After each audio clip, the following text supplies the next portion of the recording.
Daniel's training in Babylon, Daniel 1:1.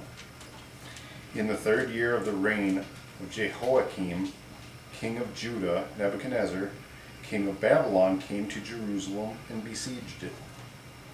And the Lord delivered Jehoiakim, king of Judah, into his hand, along with some of the articles from the temple of God. These he carried off to the temple of his God, little g, in Babylonia, and put in the treasure house of his God, little g. Then the king ordered Ashpenaz, chief of his court officials, to bring in some of the Israelites from the royal family and the nobility, young men without any physical defect, handsome, showing aptitude for every kind of learning, well-informed, quick to understand, and qualified to serve in the king's palace. He was to teach them the language and literature of the Babylonians.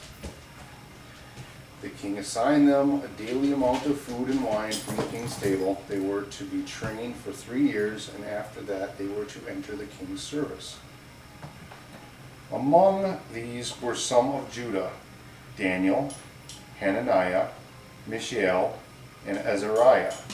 The chief official gave them new names. To Daniel the name Belteshazzar, to Hananiah Shadrach, to Mishael Meshach, and to Azariah Abednego.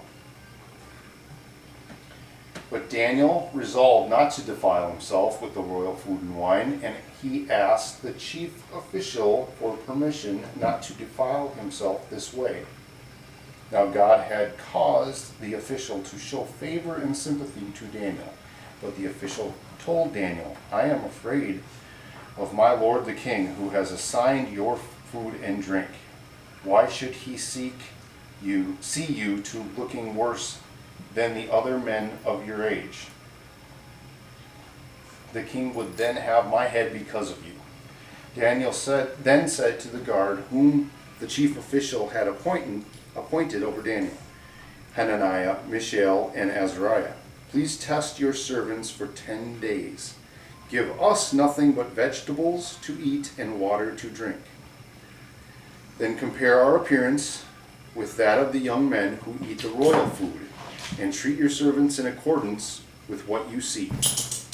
So he agreed to this and tested them for 10 days. At the end of 10 days, they looked healthier and better nourished than any of the young men who ate the royal food. So the guard took away their choice food and the wine they were to drink, and gave them vegetables instead. To these 4 young men, God gave knowledge and understanding and all kinds of literature and learning. And Daniel could understand visions and dreams of all kinds.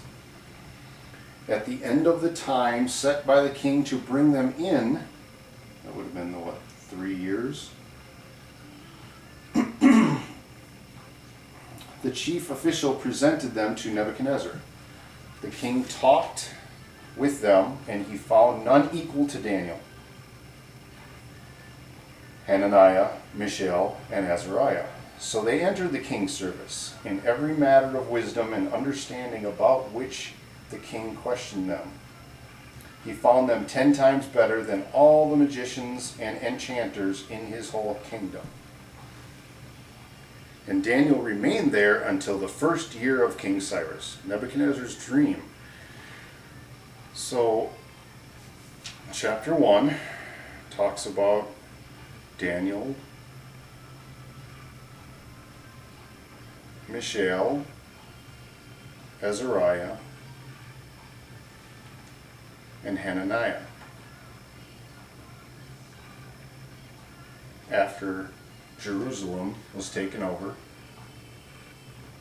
by the king of Babylon, and they were prisoners of war, whatever you want to call them. And now they are serving the king that ransacked their home. They say, "We don't want all of your rich food. All we want is vegetables and water.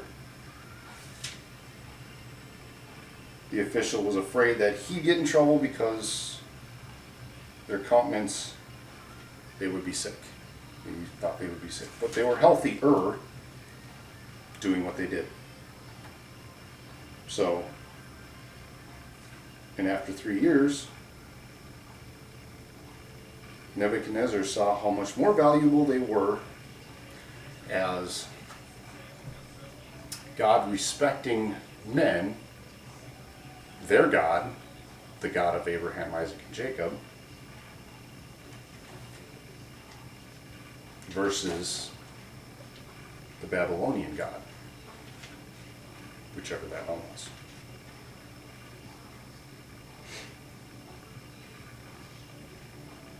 It'll be interesting to see what happens with Nebuchadnezzar's dream. Some of you guys, I'm sure, maybe have seen The Matrix.